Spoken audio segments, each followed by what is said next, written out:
Hi everyone, আসসালামু আলাইকুম। আরও একটি নতুন রেসিপি দেখার জন্য আপনাদেরকে ওয়েলকাম জানাচ্ছি। আজ আমি আপনাদের সাথে খুবই মজাদার একটি জাল রোস্ট শেয়ার করব। সেটি হচ্ছে কোয়েল পাখির রোস্ট। এটি খেতে দারুণ মজার হয়। আমি শুধুমাত্র অল্প উপকরণে এবং ঘরে থাকা মশলা দিয়ে আপনাদের সাথে শেয়ার করছি।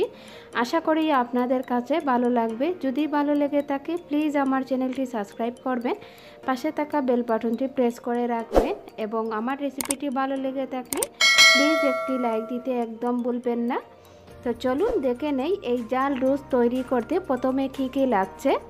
প্রথমে আমি এখানে 8 পিস কোয়েল পাখি নিয়েছি এবং ধুয়ে খুব ভালোভাবে পরিষ্কার করে পানিটা ঝরিয়ে নিয়েছি। এখন আমি এটাকে সামান্য পরিমাণ লবণ দিয়ে দিচ্ছি, অর্থাৎ এখানে হাফ টি স্পুনের মতো লবণ, হাফ টি স্পুনের মতো হলুদের গুঁড়া, হাফ টি স্পুন মরিচের গুঁড়া, সেই সাথে দিয়ে দিচ্ছি আমি এখানে হাফ টেবিল চামচের মতো আদা বাটা এবং হাফ টেবিল চামচের মতো রসুন বাটা।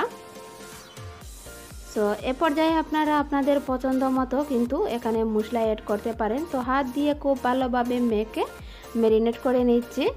সো এ পর্যায়ে এটাকে ম্যারিনেট করে রাখার কোনো প্রয়োজন নেই। এখন আমি সরাসরি এটাকে চুলায় ভাজতে চলে যাব। তো ভাজার জন্য চুলায় একটি প্যান বসিয়ে দিয়ে দিচ্ছি আমি এখানে হাফ কাপ তেল। তেলটাকে গরম করে নিয়েছি, নিয়ে একটি একটি করে আমি সবগুলো পাখি ভেজে নেব। এ পর্যায়ে আপনারা আপনাদের পছন্দ মতো ভেজে নেবেন এবং মশলাটা অ্যাড করতে পারেন। তো এখন আমি এগুলোকে ভেজে নিচ্ছি। তো যখন নিচের দিকটা একটু লাল হয়ে যাবে তখন আমি এগুলোকে উল্টে দিচ্ছি। আর আপনারা চাইলে এটাকে বেশি করে ভেজে নিতে পারেন। তো আমি এত বেশি করে ভাজবো না।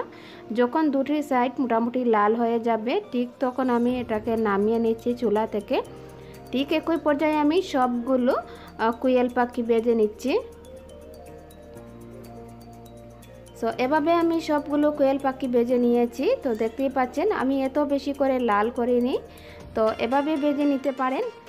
সো এখন আমি একই তেলে রান্না করব। রান্না করার জন্য একই তেলে দিয়ে দিচ্ছি আমি 6টি এলাচি, 5 টুকরা দারুচিনি, 3টি তেজপাতা দিয়ে এটাকে আমি হালকা ভেজে নেব যতক্ষণ পর্যন্ত একটি সুন্দর স্মেল না আসছে। তো যখন এটা ভাজা হয়ে যাবে তখন আমি এখানে দিয়ে দিচ্ছি 1 কাপ পেঁয়াজ কুচি, ছোটো করে আমি কেটেছি। তো পেঁয়াজটাকে মোটামুটি ভেজে নেওয়ার পরে দিয়ে দিচ্ছি আমি 1.5 টেবিল চামচ লবণ। লবণটা আমি কম দেব যেহেতু সয়া সস ব্যবহার করব। তো দিয়ে আমি পেঁয়াজটাকে একটু ভেজে নিয়েছি। তো যখন পেঁয়াজটা একটু নরম হয়ে যাবে সেই পর্যায়ে দিয়ে দিচ্ছি 1 কাপ পেঁয়াজ বাটা। পেঁয়াজ বাটা দিয়ে আমি খুব ভালোভাবে এটাকে ভেজে নিচ্ছি। এ পর্যায়ে আমি 5 থেকে 6 মিনিট ভেজে নিয়েছি। দিয়ে দিচ্ছি 1 টেবিল চামচ আদা বাটা, 1 টেবিল চামচ রসুন বাটা দিয়ে আবার এটাকে আমি 5 থেকে 6 মিনিট ভেজে নেব। এ পর্যায়ে মশলাটা ভাজা খুবই ইম্পর্ট্যান্ট। এতে করে আপনার মশলাটা যেমন ভাজা হবে তেমন স্বাদটা বেশি হবে। তো দিয়ে দিচ্ছি 1 টেবিল চামচ হলুদের গুঁড়া, 1 টেবিল চামচের চাইতে বেশি মরিচের গুঁড়া অর্থাৎ 1.5 টেবিল চামচ দিয়েছি। আপনারা আপনাদের পছন্দ মতো দিতে পারেন। দিয়ে দিচ্ছি 1 টেবিল চামচ ধনিয়া গুঁড়া, সেই সাথে 1 টেবিল চামচ পাঁচফোড়নের গুঁড়া এবং সামান্য পানি দিয়ে আমি মশলাটাকে কষিয়ে নেব আরও 10 মিনিটের মতো। সো আপনারা খুব ভালোভাবে মশলাটাকে কষাবেন। তো মশলাটা কষাতে কষাতে এখানে আমি 2টি উপকরণ অ্যাড করছি। এখানে দিয়ে দিচ্ছি আমি 2 টেবিল চামচ এখানে বাদাম বাটা এবং পোস্ত সরিষা মিলে 2 টেবিল চামচ দিয়েছি। দিয়ে দিচ্ছি আমি 2 টেবিল চামচের মতো টমেটো সস, সেই সাথে দিয়ে দিচ্ছি আমি এখানে সয়া সস। তো সয়া সস দিব আমি 1 টেবিল চামচ, আমি পরিমাণ মতো দিয়ে দিয়েছি 1 টেবিল চামচের মতো। তো আপনারা আপনাদের পরিমাণ অনুযায়ী দেবেন। দিয়ে দিচ্ছি আমি 2 টেবিল চামচ গুঁড়া দুধ। যেহেতু আমি আজকের রোস্টে কোনো টক দই ইউজ করছি না সেজন্য গুঁড়া দুধ দিয়েছি। দিয়ে সামান্য পরিমাণ পানি দিয়ে সবগুলো উপকরণ একসাথে মিক্স করে নিচ্ছি। আপনারা চাইলে এ পর্যায়ে টক দই ইউজ করতে পারেন বা লিকুইড দুধও ইউজ করতে পারেন। তো এখন এটা আমার মিশানো হয়ে গিয়েছে। এখন চুলায় আমি যে মশলাটা আগে থেকে খুব ভালোভাবে কষিয়ে নিয়েছিলাম সেটা আমি 10 মিনিটের মতো কষিয়ে নিয়েছি। নিয়ে এই উপকরণগুলো দিয়ে দিয়েছি। দিয়ে আবার খুব ভালোভাবে আমি এই মশলাটা দিয়ে এবং সামান্য পরিমাণ পানি দিয়ে খুব ভালোভাবে কষিয়ে নিচ্ছি। যখন কষানো হয়ে যাবে তখন এ পর্যায়ে দিয়ে দিচ্ছি আগে থেকে ভেজে নেওয়া কোয়েল পাখি। তো পাখিটা দিয়ে আমি আবার নেড়ে চেড়ে মিক্স করে দিয়ে দিচ্ছি 1 টেবিল চামচ জিরা গুঁড়া, তো আপনারা আপনাদের পছন্দ মতো মশলাটা ইউজ করতে পারেন, তবে আমি খুব ভালোভাবে এটাকে নেড়ে চেড়ে মিক্স করে আবার রান্না করে নিচ্ছি। এ পর্যায়ে দিয়ে দিচ্ছি আমি 1/4 কাপের মতো লিকুইড দুধ।